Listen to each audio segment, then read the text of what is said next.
महापालिकेची आणि सरकारची पूर्ण चूक आहे.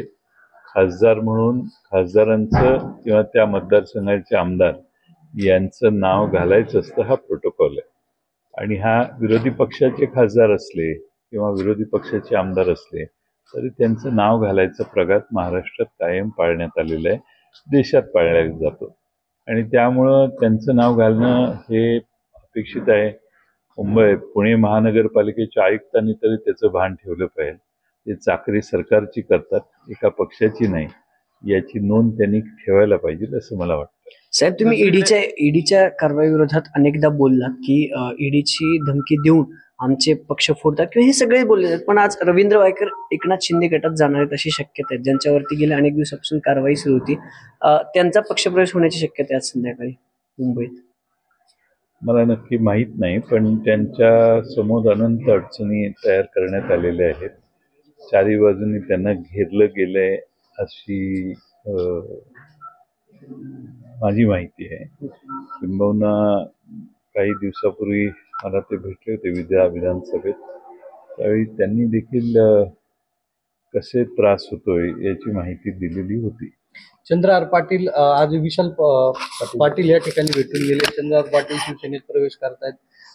नेमकं कसं गणित असणार आहे सांगलीमध्ये काँग्रेस पक्ष आणि राष्ट्रवादी काँग्रेस पक्ष यांची ताकद भक्कम आहे. तिथली जागा निवडून आम्ही दोघं आणि शिवसेना एकत्रित आलो तर ती निवडून येऊ शकते. पण कोल्हापूर, हातकणंगले, सांगली इथं जागा वाटप करताना तिन्ही पक्षाचं वेगवेगळं म्हणणं आहे. याचं एकमत करण्याचा प्रयत्न आहे. पण कोल्हापूरची जागा तिथं कोण उमेदवार उभे राहणार हे निश्चित झाल्यानंतर मला वाटतं बरेचसे गणित सुटेल. भास्कर जाधवांनी आज एक कार्यकर्ता मेळावा घेतला. पाटील साहेब, तुम्ही आत होतात मीटिंगमध्ये. भास्कर जाधवांनी अनेक नाराजी बोलून दाखवली, खंत बोलून दाखवली की 2019ला मला मंत्रिपद द्यायला हवं होतं पण पक्षानं दिलं नाही, यापुढेही सत्तेत येतील पण देणार नाहीत अशी नाराजी त्यांनी बोलून दाखवली. दबाव दिसतोय किंवा इतर गोष्टी. भास्कर जाधव पण ते असं म्हणाले की नाराजी व्यक्त केली. मला वाटत नाही भास्कर जाधव काही दबावाखाली कुठले येतील. ते उत्स्फूर्तपणाने नेहमीच उद्धव ठाकरे साहेबांची बाजू मांडत आलेले आहेत. मला वाटत नाही की असं काही ते त्यांच्यावर कुठला दबाव असेल. त्यांनी नाराजी बोलून दाखवली की 19ला मला मंत्रिपद दिलं गेलं नाही, यापुढेही सत्तेत येतील पण देणार नाहीत मला मंत्रिपद, पण मी शेवटपर्यंत उद्धव ठाकरे साहेबांसोबत. त्यांचा मूड असेल एखाद्या वेळी तसा, पण त्यांचा स्वभाव मला चांगला माहिती आहे आणि ते स्पष्ट होते. निवडणूक आयोगाच्या मुख्य आयुक्तांनी काल राजीनामा दिला. लोकसभा निवडणुका तोंडावर आयुक्तांनी नाही, एक आयुक्त. तर निवडणुका हे तोंडावर असताना असं प्रशासनातून राजीनामा देणं हे आपल्या देशात कसं चाललंय, वन नेशन वन इलेक्शन ते राहिलं बाजूला. आता one nation one election commissioner अशी परिस्थिती झालेली आहे. आणि निवडणुका 4 दिवसांनी जाहीर होणार असं आम्ही ऐकतोय. आणि देशाच्या निवडणूक आयोगाचे 3पैकी एक सदस्य राजीनामा देतात, दुसरे नसतात जातात. त्यामुळे आता एकुलते एक मुख्य निवडणूक आयोग राहिलेले आहेत, आयुक्त राहिलेले आहेत. मला वाटतं की आता ह्या निवडणुका घेणं हे एका निवडणूक आयुक्तांना शक्य होईल असं मला वाटत नाही. त्याच्यासाठी रीतसर निस्पृहपणाने काम करणारे 2 अधिकारी निवडून त्यांना नेमलं पाहिजे आणि मग निवडणुका घोषित केल्या पाहिजेत. आता काहीतरी गडबडीत कोणाची तरी नेमणूक करणं योग्य नाही. आणि मूळ प्रश्न असा की ज्यांना 2-2.5 वर्ष शिल्लक राहिलेली निवृत्तीला, त्यांनी असा राजीनामा देण्यासारखं काय घडलं हे देखील भारताच्या पुढे आलं पाहिजे. कारण मध्ये आधी कधी दिला असता तर समजू शकतो. 4-6 दिवसांनी निवडणूक जाहीर होणार असं आम्ही ऐकतो आणि त्याच्या आधी निवडणूक आयुक्त राजीनामा देतात. हे अतिशय गंभीर आहे. देशाच्या लोकशाहीच्या बद्दल पुन्हा एकदा म्हणजे निवडणुकांच्या कार्यपद्धतीबद्दल शंका निर्माण करणार आहे. आधीच EVM बद्दल लोकांची शंका आहे, लोकांची मागणी आहे.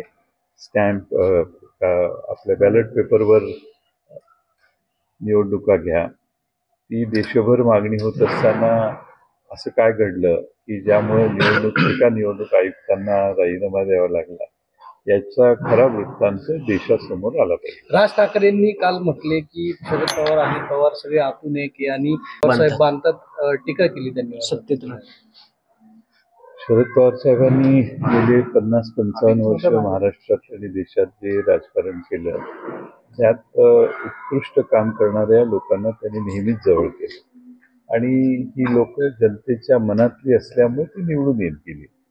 त्यामुळं निवडून येणाऱ्यांची मोळी तर प्रत्येक पक्षात असते, त्याच्याशिवाय पक्ष निवडूनच येत नाही. ती मोळी बांधायला जी यांना आली नाही त्यांनी जर काही विधानं केली तर त्याबद्दल फारसं मी बोलणं योग्य नाही. पाटील साहेब जाहीर होण्याची शक्यता आहे. उद्या यादी राष्ट्रवादीची यादी कधी जाहीर होईल? आमची यादी तयार आहे, फक्त तिन्ही पक्षांचं एकत्रित शिक्कामोर्तब व्हावं.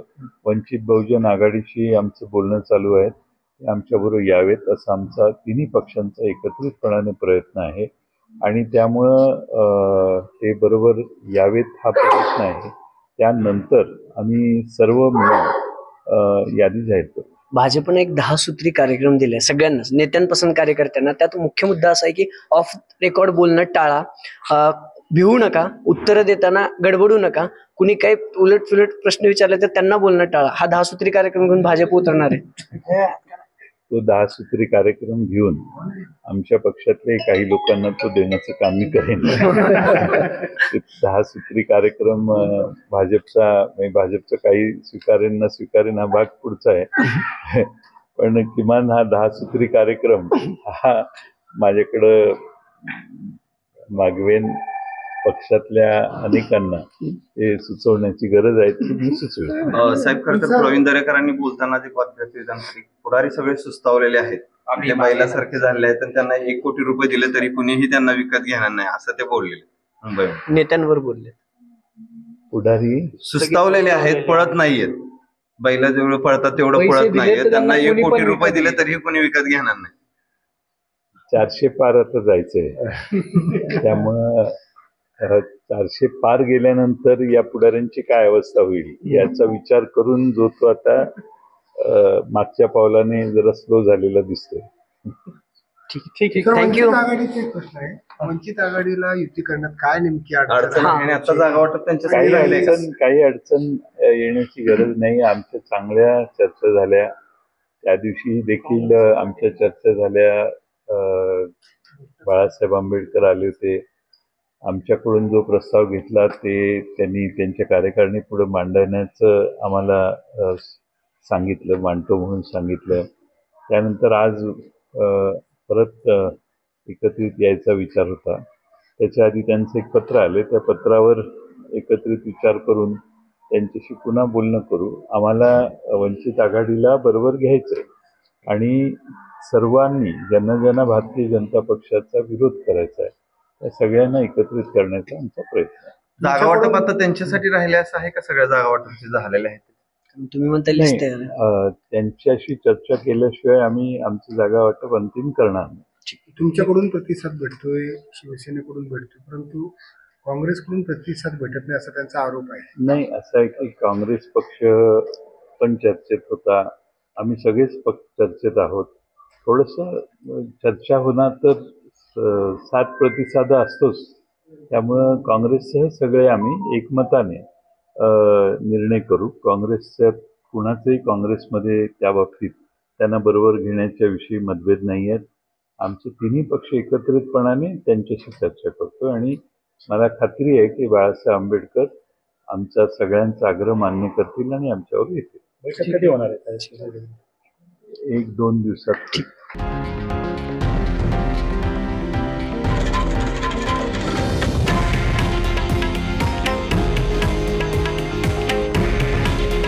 हे आहे देशातील नंबर 1 न्यूज नेटवर्क आणि आपण पाहत आहात TV9 मराठी. काळजी तुमची, हित महाराष्ट्राचं.